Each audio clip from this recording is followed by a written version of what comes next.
Hello, welcome to Get Your Mind On. I'm Lori Stos.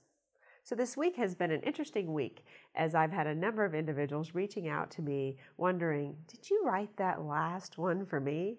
I was at the gym the other day and someone came up to me and said, I watched that video over and over again and I think you wrote that one for me, and got a couple emails from individuals saying the same thing.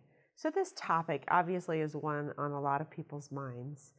And many times we're in that quandary of feeling disengaged and wondering, should we make change? But we really just need somebody to think it through with or talk it through with. And many times it's been in our minds. And now I think I've opened some of your minds up to thinking maybe it's time because you resonated with some of those disconnects that might be going on in your life. So this week, we're really going to be talking about that second phase, that if you've decided that it's time to let go, or it's time to at least start having that conversation with yourself about, wow, if I did do something else, what would that be? So with that question brings lots of insecurity, lots of emotion, lots of uncertainty about how do I even go about this process.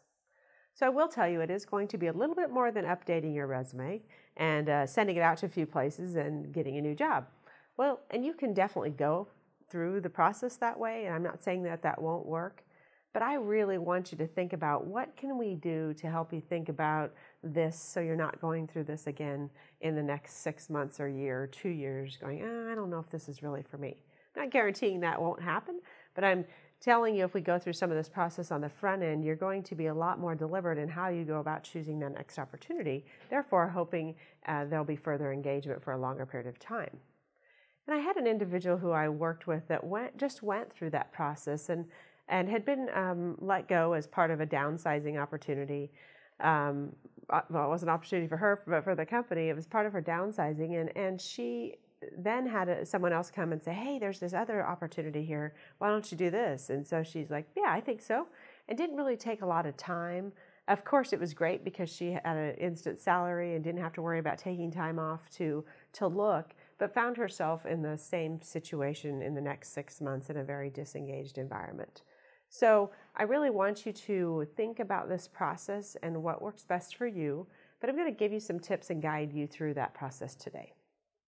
So the first thing to think about when you're deciding that maybe it's time to transition is to take some time to get some clarity on what you're seeking. So many times we need to stop and say, okay, well, what's out there? I want you to reverse the process and you first kind of declare what I'm looking for, because then you have some alignment with when you start seeing things, we can really align the two together. So when you think about that, just make yourself a nice little chart where you can create clarity. So on this side, these are the things that you're looking for in that job.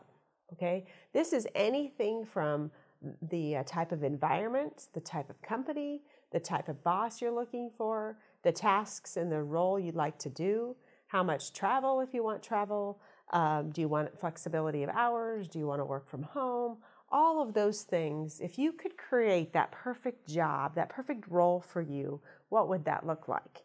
And I don't want you to stop and think about, oh, that can't happen. No judgment, just dream. Take some time and dream, and just get yourself a notebook, or if you have an iPad, and create a note in there and just put that in there. And it's not going to be a one-time setting.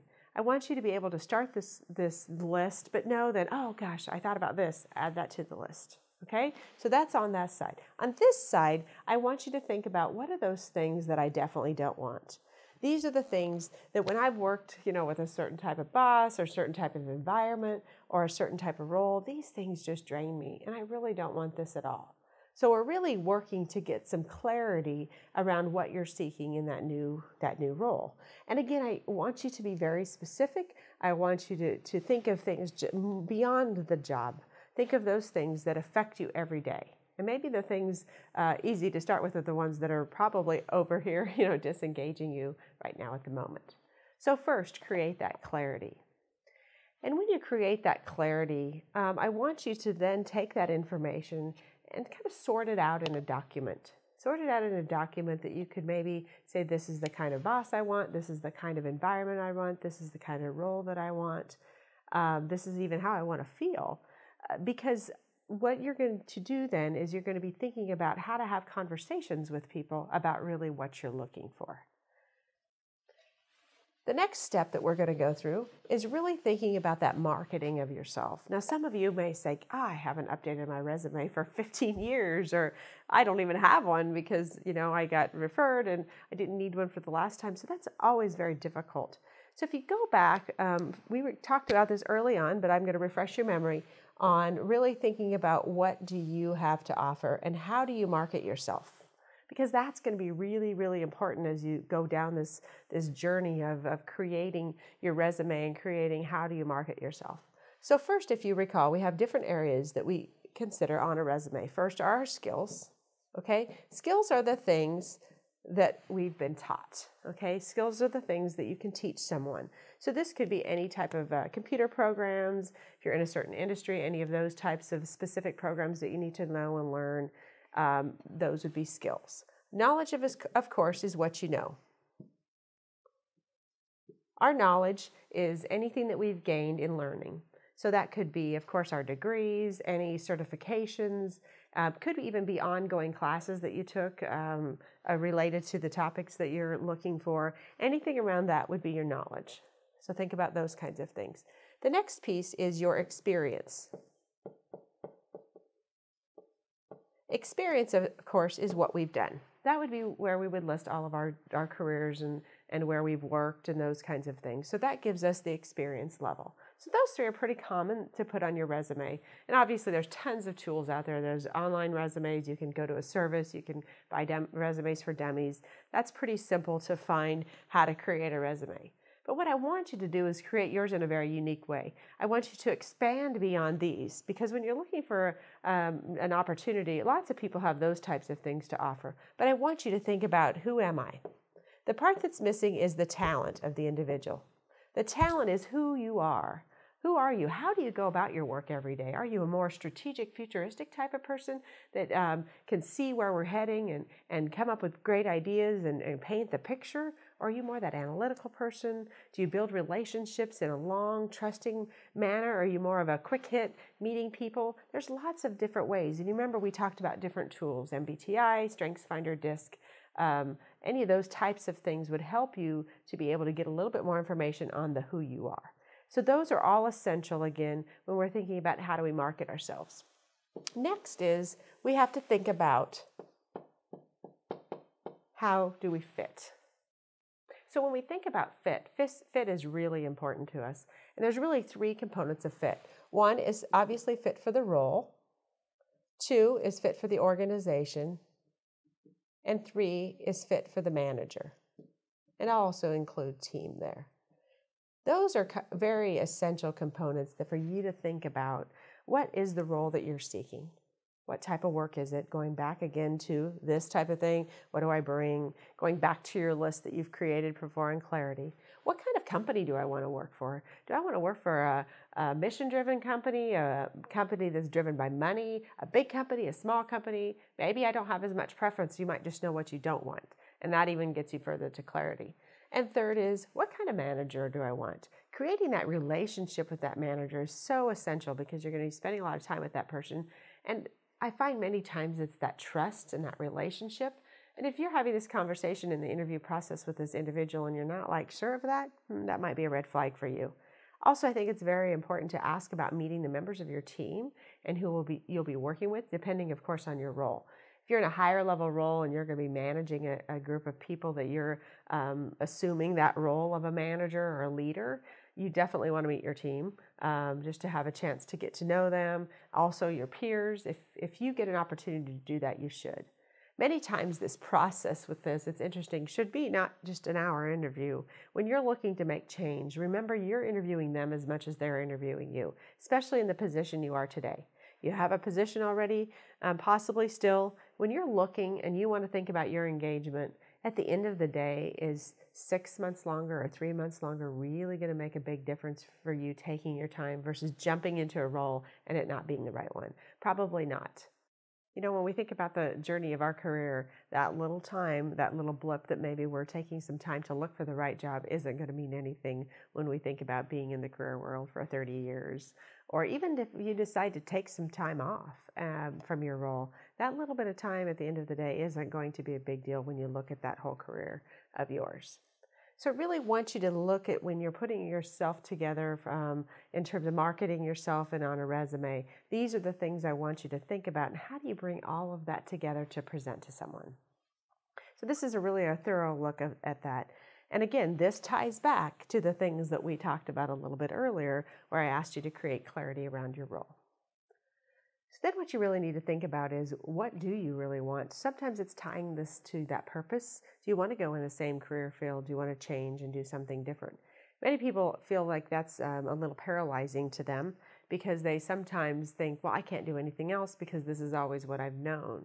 Well, many times you have to think about, how can I take that same talent that I've been doing in banking and maybe translate it to teaching or something else that might be a passion of yours. So don't get yourself caught up into thinking, I can't do this because I don't have experience in it. Again, if you have the talent to do it, it's translating that talent to different roles. So when you're really going through this process, of course, there's the ways to look online at the Career Builder, LinkedIn, many types of those types of tools to look online for jobs. That's, of course, one way that we're used to. But really, your most impactful way of transitioning from one career to the other is really having conversations with a networking process. You really need to start thinking about who you are and how can you take that message to people that you can trust. So sometimes you might be concerned about, well, what if my employer knows or finds out that I'm looking for another career? You have to recognize who you can trust. And so it's really good to have those conversations with individuals. You need to make a list. Decide who are people that I could trust, that maybe are networked, or don't worry about if they have a job at their company. That's not always what you're looking for. It's really about the trust and having a conversation with them so that you can share with them what you're looking for, and maybe who do they know? Do they know of any opportunities? Do they know other people in other companies that you could network with? And finally, the most important piece of that would be, would they be happy to do an introduction for you? Because anytime you connect through somebody, you're just going to have a greater opportunity to get that meeting and get an opportunity or a conversation open up, maybe about potential careers. So that's really something to think about. So I want you to think about that clarity piece that we talked about and your resume. So when you go and have that conversation, take that clarity piece or outline to them, this is really what I'm looking for. Don't put yourself in a box and say, well, this is all I've done. I've only been in banking, or I've only been in a customer service, or I've only been in advertising. Let's put that aside first. Have a conversation with them about who you are, what your mission is, what you're really wanting to accomplish. Make that the first piece, and then the other pieces can come along. They're obviously going to see on your resume where you've been. The other interesting point about that is, people sometimes know you've worked in a company, so they'll say, well, yeah, they've worked at such and such, but they have no idea what you've done. So talk to them about what your job has entailed, and really how you can maybe utilize that in another industry that ties a little bit more with maybe more of a mission that you're working to accomplish. So those are some key points today to think about. I know we have a lot of information in this message just to really help you start thinking about those types of things. But I really want to provide you some perspective in working with employers and working with individuals on how the two can come together very successfully for you. So for positive charge this week, I want you to first go back to that clarity piece. Think about what are the things you're looking for and what are you not looking for in your next career. That would be your first step. Your second step is to look at the talent, skills, knowledge, experience, fit graph, and really think about how can you present yourself from your resume and market yourself, not only in this component of the talent, skills, and knowledge, but in the talent piece. We need to make sure that we find a way to express the who we are. If we don't express the who we are, the chances of us getting that opportunity to even interview are lesser. Because you need to differentiate yourself and market yourself and be proud of what you've brought. So those are the key components that I want you to think about this week, and then bring that together for documentation to really start those conversations with that next potential career. There's a lot to cover, a lot to think about when you're thinking about letting go of your job that you're in today. And again, know that this is going to take some time, and know you're going to have to step back and reflect. And there's going to be some emotion tied to this. Again, some excitement, but yet some fear. So just know that we're here to help you in any way. And just think of all the people around you that you can tap into that are willing to help you as well. So just start having conversations about this and start journaling and keeping a notebook of some of the thoughts that we've had, and pretty soon the clarity will come for you. Thanks for joining us today, and remember to get your mind out.